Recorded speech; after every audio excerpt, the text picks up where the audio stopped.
जैसे हम लोग काफी बार चर्चा करते हैं, मनुष्य के जीवन में जब संकट आता है ना, उसको लगता है कि इसको केवल भगवान ही छुड़ाना चाहिए।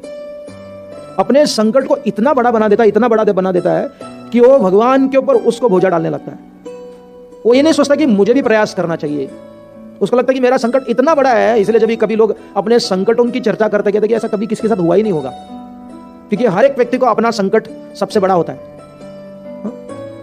तो जब कुंती ऐसा कहते कि मनुष्य के, वो ब्राह्मण कहते कि मनुष्य के परे है, इसको मनुष्य नहीं छुड़ा सकता है, तो कुंती कहते कि देखो, मैं जानती हूँ कि आपके घर में ऐसा संकट आया हुआ है, आपके तो एक ही बेटी और एक ही बेटा है, मेरे तो 5 है, तो इसलिए मैं मेरे एक पुत्र को वहां भेज देती हूँ, वो जाकर वो राक्षस को अन्न भी नहीं खिलाएगा। तो वो ब्राह्मण कहता है कि यह असंभव है, आप मेरे घर पे आए हो, आप पहले तो एक विप्र परिवार के हो, ब्राह्मण परिवार के हो, और दूसरा मेरे अतिथि हो, और आप मेरे अतिथि और मेरे ही परिवार के होने के नाते, ब्राह्मण होने के नाते आपको मैं इस प्रकार के संकट में डालना, ये ब्रह्म हत्या का पातक मुझे स्वीकार करना होगा, मैं ब्रह्म हत्यारी बन जाऊंगा। इससे बेहतर है कि मैं अपने आप को मैं आत्महत्या कर दूं। आत्महत्या ये ब्रह्म हत्या से अच्छा है, मैं मेरे प्राणों को छोड़ देता हूं, लेकिन मैं होने नहीं दूंगा।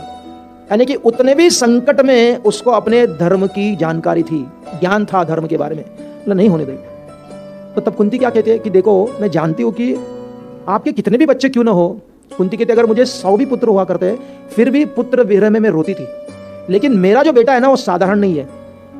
मैं केवल वहां भेजना नहीं चाहते मेरे पुत्र को। मेरा पुत्र जब भी जाएगा उस राक्षस को निश्चित रूप से मारेगा। उसमें पराक्रम है, उसमें मंत्र शक्ति है और उसमें बल भी है, इसलिए आपको उसके बारे में चिंता करने की आवश्यकता नहीं है। तो कुंती में अपने पुत्रों के प्रति ममता थी, लेकिन उस ममता ने अपने पुत्रों के क्षमता के प्रति भी क्षति नहीं पहुंचाई। हम देखते हैं आज के जमाने में लोग अपने बच्चों को केवल भौतिक दृष्टि से सुरक्षित रखना चाहते हैं। उनके हाथ में मोबाइल देते हैं, उनके कार में अच्छा ड्राइवर रखते हैं, फर्स्ट क्लास पास देते हैं, इतनी सुरक्षा देते हैं। उस सुरक्षा क्या कर देता है, बच्चों की क्षमता को मार देता है। वो पराक्रमी बनने के बदले में क्या बन जाते हैं, वो शक्तिहीन बन जाते हैं। मानसिक स्तर पर, बुद्धि के स्तर पर, सामाजिक स्तर पर, आध्यात्मिक स्तर पर वो सुरक्षा देते ही नहीं है। इसलिए अमेरिका जो इतना शक्तिशाली देश है, इतनी सुरक्षा है, यानी कि वहां एयरपोर्ट में किसी कंपनी में एक्सीडेंट कभी होते नहीं है। परंतु आप जानते हो कि 12% वहां की जनसंख्या पर्सनालिटी डिसऑर्डर है। क्यों ऐसा है? क्योंकि केवल भौतिक शारीरिक सुरक्षा देते हुए उनको संघर्ष के साथ झेलने की एक कला है, उसको न देने के कारण उनका जीवन क्या हो जाता है, अगर कुछ अचानक उनके जीवन में कुछ हो गया, उसको झेलने की शक्ति नहीं आती। तो कुंती ने ऐसा अपने बच्चों को प्रशिक्षण नहीं दिया था। वो संघर्ष में जीवन जीने के कारण पराक्रमी थे। आने वाले संकट को केवल झेलने की शक्ति नहीं है, केवल कोई कहता ना इसको टॉलरेट करो, सहन करने की सीमा होती है, सुलझाना होता है। केवल सहन करने से हम आगे नहीं बढ़ पाएंगे, उसको सुलझाना होता है। तो उन्होंने कहा आप उसकी चिंता मत करो, परंतु मैं आपको कहना चाहता हूं कि मेरे पुत्र जब भी जाएंगे, इस रहस्य को आप किसी को भी अपने गांव में मत बताना, इसको गुप्त रखना। तो ब्राह्मण जब कुंती उनको आश्वासन देती है कि मेरे पुत्रों को कोई मार नहीं सकता, तो विवशता के कारण कुंती का जो तंत्र उससे ज्यादा शक्तिशाली होने के कारण वो तैयार हो जाता है। तो भीम तो उनको खाना पहले से अच्छा ही लगता था। तो जब कुंती अपने बच्चों को खिलाती थी, वो क्या करती थी, भिक्षा में 2 भाग कर देती थी और एक बार भीम को खिलाती थी, और बाकी जो भाग है उसको 5 भाग में विभाजित करते हुए अपने बच्चों को बांटती थी।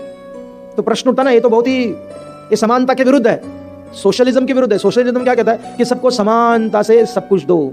अरे जिसकी क्षमता 1 रोटी की है उसको 4 देकर क्या फायदा, वो तो फेंक देगा। और जिसकी क्षमता 7 रोटी की है, उतना काम भी करता है, उसको 3 देने से काम नहीं होगा।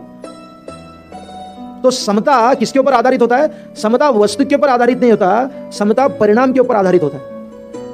वो क्रिया के ऊपर आधारित नहीं होता, उसके परिणाम के ऊपर आधारित होता है। इसलिए कुंती इसको जानती थी कितना किसको देना चाहिए। तो भीम को कहा, देख भीम तुमने सुन लिया, बोला मैं जा रहा हूं। तो उस समय युधिष्ठिर महाराज वहां आते।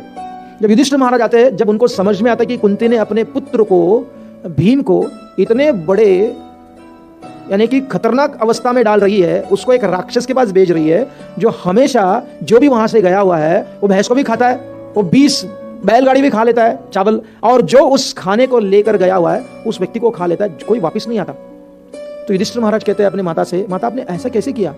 भीम तो हमारा मूलधन के समान है, उसी के ऊपर भरोसा रखते हुए हम आगे जाकर कौरवों के साथ युद्ध छेड़ने वाले हैं। अगर आपने उनको ऐसे अवस्था में डाल दिया तो हमारा क्या होगा? आपको ऐसा नहीं करना चाहिए था।